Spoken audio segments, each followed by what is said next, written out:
Mr. Chairman, dear colleagues, ako na ho yung makikiusap personal muli sa ikatlong taon na ito na may mangyari na po sa ating mga ginagawa dito dahil uulitin ko, hindi ho anli ang pasensya ng ating mga kababayan. Thank you, Senator JV. I forgot the tradition. I'm sorry, I am a neophyte senator. I am guided by the tradition that the ex officio officers should first be given priority in their opening statement. So I call on the majority leader, Joel Villanueva. Thank you to our principal and siguro with that, the majority leader and the SPPD would get additional 30 seconds, Mr. Chairman. But kidding aside, Mr. Chairman, may I just direct the attention of everyone to the screen? Maikling-maikli lang po ito. We can play this video, please. Hindi tama, palpak ang ating flood control program. Meron po tayong 183 billion na budget ang DPWH alone. Hindi kasama ang DENR, hindi kasama ang ilang ahensya ng pamahalaan. And yet, tingnan nyo, dito sa Bulacan, about 1.7 billion. Pero halos lahat ng towns, lubog. Dito sa Kalumpit, lahat ng barangay, lubog. Dun sa Hagonoy, lahat ng barangay, lubog. Mr. Chairman, ito pong video na ito ay hindi ngayong taon, hindi nung isang taon, kung hindi almost more than 2 years ago, Mr. Chairman, August 1, 2023. Kasama po dun sa video na yon yung aming gobernador, Governor Daniel Fernando, Mayor Lem, na Kalumpit, Bulacan. And just recently, the President went there. Kasama pa rin si Governor at si Mayor at nakita pa rin, Mr. Chairman, na wala hong nangyayari and it's getting worse. Another video that I'd like to share, Mr. Chairman, can we play the next video? Very short lang, Mr. Chairman. Pero wala ko silang... Si Senate Majority Leader Joel Villanueva gigil na gigil dahil drawing lang umano ang napala sa apela nilang proyekto kontra baha. Gayong may 183 billion pesos na pondo ang DPWH ngayong taon. Nagpondo po ako ng feasibility study. It took them 2 years bago magawa yung feasibility study. After na magawa yung feasibility study, ginawa ba? Hindi po. Ngayon ba ginagawa? Hindi din. Pero bukod sa flood control budget, meron ding flood mitigation at foreign assisted project funds ang DPWH na pag pinagsama-sama, papalo sa 280.6 billion pesos ngayong taon at 265 billion pesos sa 2024.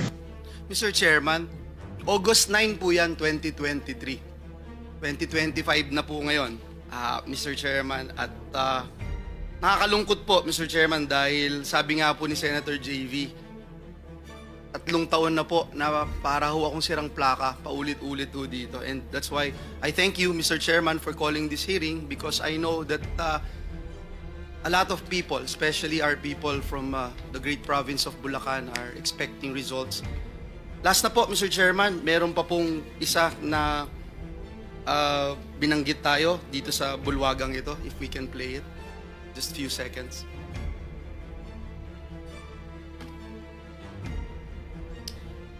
Abang hinihintay po, Mr. Chairman, just to put on record, 2023, ang daily budget, and this is just DPWH alone, at binanggit po ito kanina ni Senator Bato de la Rosa. In 2023, just DPWH alone, 1.079 billion a day budget. A day budget. 2024, DPWH alone, 1.342 billion pesos a day budget. 2025, this year, Mr. Chairman, 1.377 billion pesos a day budget. A day budget, DPWH alone. In the NEP for this coming 2026, in the NEP, 1.08 billion pesos a day again in the DPWH alone, Mr. Chairman. Can we play this video, please? Management, National Government Budget. Ngayong taon po, 2024, mas mataas po ang inilaan na budget ng Kongreso para sa DPWH alone. Dito po sa flood management, nasa 1.35 billion kada araw. Meron po ang DENR, meron din po ang MMDA, meron din po ang PAG-ASA, meron din po ang Climate Change Commission. Aabutin po ito ng 1.44 billion kada araw. Hindi na po band-aid solution ang ating kailangan. Hindi po natutuwa yung mga kababayan natin na dinadala natin sila sa evacuation center. Kahit may dala po tayong relief goods, hindi na po sila natutuwa. Di naman po nila gustong pumipila lagi para makakuha ng relief goods, Mr. President. Wala na pong gusto na pumipila para makatanggap ng relief goods. Ang gusto nila, solusyon. Hanggat wala po tayong klarong solusyon o master plan, mananatili po itong Anli Baha. Pero hindi po only ang resilience ng ating mga kababayan. Hindi po only ang ating pondo. Hindi po only ang buhay ng ating mga kababayan. Mr. Chairman, July 29, 2024, ang privilege speech na yan. Mr. Chairman, I can go on and on. I have few more videos to show pero hindi ko na po i-show lahat, Mr. Chairman. Alam po ni Secretary Bonoan yung 3 beses na mga pagdinig dito. Tinalakay namin yung assessment, tinalakay namin yung paggawa ng feasibility study. Ang sakit lang, Mr. Chairman, is that for the past 4 years, 1 billion a day DPWH budget lang for flood control. And hindi ko alam, Mr. Chairman, kung paano natin kayang harapin yung taong bayan na gigising sa umaga, lulusong sa baha, magtitimpla ng kape. Aalis ng bahay nila, lulusong sa baha para magtrabaho. Babalik sa bahay nila, lulusong ulit sa baha para magtrabaho. At wala pa hong bagyo yun. At ginagastusan ng 1 billion a day for the past 4 years. Tama po ang Pangulo, dapat i-review ang mga flood control program ng ating pamahalaan, panagutin ang mga may sala sa baha.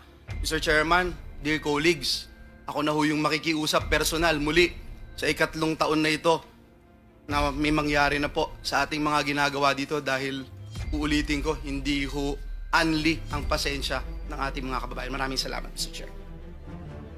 Thank you, Senator Joel. The next is Senator Jingo Estrada, Senate President pro tempore. Thank you, Mr. Chair. I will just waive my opening statement. I would like just to ask one question. Are the contractors that were invited by this committee present? Are all of them present here? I think 11 responded, but only 7, according to the Director General, managed to send representatives. Why, what happened?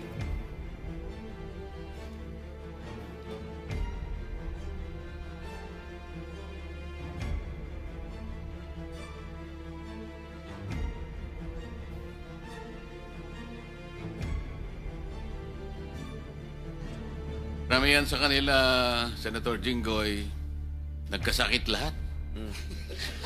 Iba siguro ni nervyos. Sana So, Mr. Chair, with that, I move that we subpoena them for next hearing. ng motion, motion. Senator Bato na So I will just waive my opening statement so we can proceed with the questioning of these officials concerned. Mr. Thank you, Chairman, just a quick intervention to the subpoena. May I recommend to our the Senate President pro tempore to subpoena the owners of the corporations, not merely representatives. Kasi na subukan na natin dito yan, pag representatives, wala hong isasagot ho yan. So doon po sa General Information Sheet, the Articles of Incorporation, nakasulat ho doon sino may-ari. Papuntahin ho yung may-ari at saka presidente ng kumpanya. I so move. Yes, I agree with the suggestion of Senator Gatchalian. I second the motion. as practicable, let us invite the owners, the head, the most responsible officer of the corporations involved. Pero kung halimbawa talaga namang may legal excuses, ang ipadadala nila somebody who can bind the corporation, yung makakasagot din sa atin, to be practical. So, I will now call Senator Mark Villar for his opening statement. Thank you, Mr. Chairman. Very short lang, I just like to express my support to the committee dahil napaka-importante po ang layunin ng ating hearing ngayon dahil kailangan natin malaman kung ano nangyari, kung anong dapat gawin para ma-maximize yung budget sa flood control. Ang Pilipinas po ay napaka-prone sa baha. In fact, just this month, nung nakaraang buwan, nagkaroon tayo ng bagyo at halos 3 milyong pamilya ang apektado. So, base po sa karanasan ko bilang Secretary ng Public Works, napaka-importante po ang master planning sa flood control. Kasi pwede mong ayusin isang section at bibilis yung daloy ng tubig, pero pagdating sa ibang section na walang flood control, maiipon yung tubig, mas lalala yung baha sa ibang areas. So, napaka-importante po na magkaroon tayo at suportahan natin ang mga master plan flood control projects. And there are master plan. I am aware, may mga master plan talaga sa DPWH.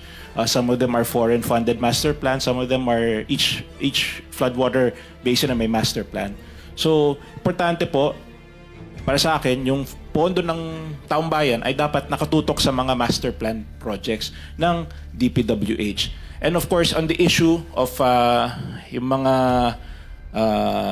substandard, of course, we have to push for more accountability sa mga projects. Dapat dagdagan pa yung mga measures natin para hindi na maulit yung mga substandard projects na nung nagkaroon ng inspection si President Marcos na may nakita siya mga substandard, ay yun ang kailangan natin solusyonan sa lalong madaling panahon dahil that's very unacceptable that we have substandard projects. So again, maraming salamat po, Mr. Chairman, and of course I'd like to thank all those who are joining us today for this committee. Thank you, Senator Mark. I now call Senator Gatchalian. Maraming salamat, Mr. Chairman. Kami rin po sa Valenzuela, hindi rin po kami ligtas sa pagbabaha. Noong 2024, kami rin po ay nagkaroon ng halos 2,000 na mga evacuees dahil binaho kami sa Bagyong Karina. This year, another 2,000 rin po dahil binabaho kami ulit. At sa pag-ikot ho namin sa iba't ibang parte ho ng ating bansa, katulad po sa Bulacan, sa lalawigan po ng ating majority leader, sa Kalumpit at sa Hagonoy, ganun rin po ang nararanasan ho nila. Hindi lang isang beses, hindi lang dalawang beses, napakatagal ho, dekada na yung nararanasan ho nila sa baha. At kaya ho ang aking pakiusap kay Secretary Bonoan, dahil nandito ho siya, this 2026, hindi na ho pwedeng business as usual. Hindi na ho natin pwedeng ulit-ulitin yung ginagawa ho natin sa loob po na napakaraming taon na. Nakita ko ho, this 2026 budget, meron na naman 274 billion pesos for flood control. Hindi ho kami magdadalawang isip, i-zero ho to at ilagay na lang ho sa mga eskwelahan kung ang itong flood control ay magiging ampaw lang na flood control at hindi ho magiging epektibo. Dahil kung gagastos ho tayo ng 274 billion sa ampaw at hindi epektibong proyekto, ilagay na lang ho natin sa paaralan dahil yan po yung aming pinaglalaban ni Senator Bam Aquino para po makumpleto na ho natin mga pagkukulang ho natin sa ating paaralan. Sa loob po ng 5 taon, from 2022 to 2025, dumastos na po ang gobyerno ng 1.4 trillion pesos in terms of flood control projects. 1.4 trillion pesos, 1/6 of our budget pumunta ho sa flood control projects. Pero wala hong nakikitang resulta at hindi nararamdaman po ng ating taong bayan. Kaya ang aking pakiusap po kay Secretary Bonoan, tama na ho yung paulit-ulit na problema. Dahil nasasayang po yung ating pera. At ang tao mawawalan ng tiwala at kumpiyansa sa pagbabayad ng buwis. Kung makikita ho lang nila na yung binabayad nilang buwis, pupunta lang po sa mga ampaw at hindi epektibong project. So mamaya, Mr. Chairman, meron po akong mga nakitang mga problema sa pag-award nitong mga proyekto at ipapakita ko na lang ho mamaya, Mr. Chairman, sa ating pagdinig. Maraming salamat. Thank you, Senator Win. Let me acknowledge the arrival of the gorgeous Senator Amy Marcos. As usual, late ka na naman. I now call on Senator Bongo for his opening statement. Sir. Salamat, Mr. Chair. I fully support the objectives of this hearing. I want to commend our chairperson, Senator Rodante Marcoleta, for prioritizing this important issue before us. I agree with as Vice Chairperson of the Senate Committee on Finance and Vice Chairperson of the Senate Blue Ribbon Committee. I agree with Senator Gatchalian. Babantayan po namin itong budget for 2026 at bilang chairman ng Committee on Health, di na po bago sa ating bansa ang paghagupit ng mga bagyo at hindi na rin po bago sa atin ang pagbaha. Pero Mr. Chair, I share the observations that despite billions of pesos for funding for flood control projects, flooding becomes worse. Mas lalo pang tumataas at yung mga lugar na dating hindi naman kadalasang binabaha ngayon ay binabaha na rin. Taon-taon, pataas ng pataas ang budget para sa flood control pero pataas ng pataas rin po ang pagbabaha. At yung baha dyan sa PGH, pakita lang yung picture, hindi po na-address. Sana bigyan po ito ng priority ninyo. Mas malapit naman po ito sa atin at mas nakikita nyo, yung pondo po sa health is less than triple ang budget ng DPWH kumpara sa health. At tuwing nagbabaha po ay hindi lamang nakaka-apekto sa mga pagmamayari at kabuhayan ng ating mga kababayan, nilalagay nyo rin po sa alanganin ang buhay ng mga kababayan natin na biktima ng bagyo. I am also particularly concerned the reports of increasing number of leptospirosis cases overwhelming our hospitals. Sa kaikot ko sa mga hospital, sila ang binabaha. Pero yung budget ng health sa ngayon, halos triple ang budget ng DPWH kumpara sa health. 880 billion ang DPWH, 313 billion lamang po ang para sa health. Sana ilaan na lang po ang pondo na mapapakinabangan po ng taong bayan para sa health sa pagtatayo at pag-upgrade po ng mga hospitals, medical assistance at PhilHealth benefits. Mas baha nga sa mga hospital ngayon, hindi naman na-address until now. At I agree with our majority floor leader noong August 9, 2023 pa lamang ay nanawagan na tayo sa DPWH. Pakita ko lang po sa screen yung video nung hearing, no? Ito. Then, ang hinihingi lang po natin ay accomplishment report nyo dito sa mga taong ito. And can you submit to the committee a copy of your master plan for your flood control programs? At gusto nating malaman kung wala ba talagang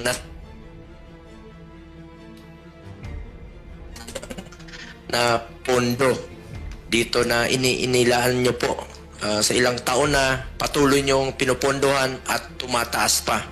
At pangatlong tanong ko po, can you submit your prioritization in implementing flood control projects?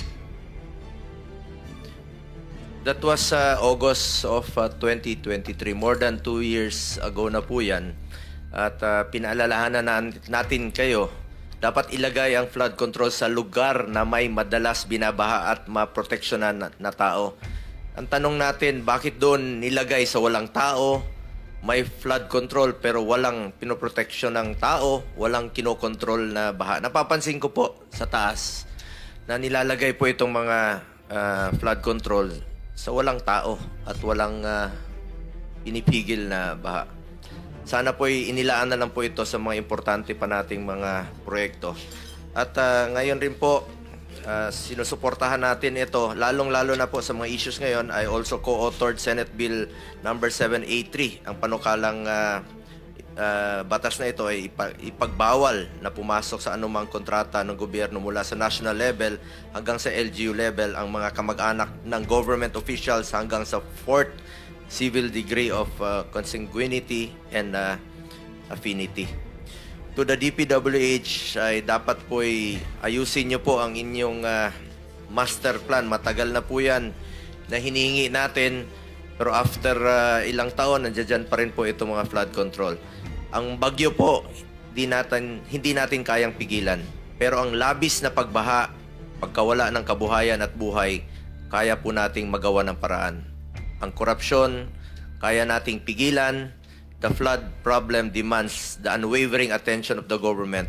Let us make corrupt officials accountable. I call upon everyone here as today to carefully deliberate, draw upon expert insights, and work together for a solution to resolve this matter. Maraming salamat po, Mr. Chair. Mamaya na lang po magtatanong.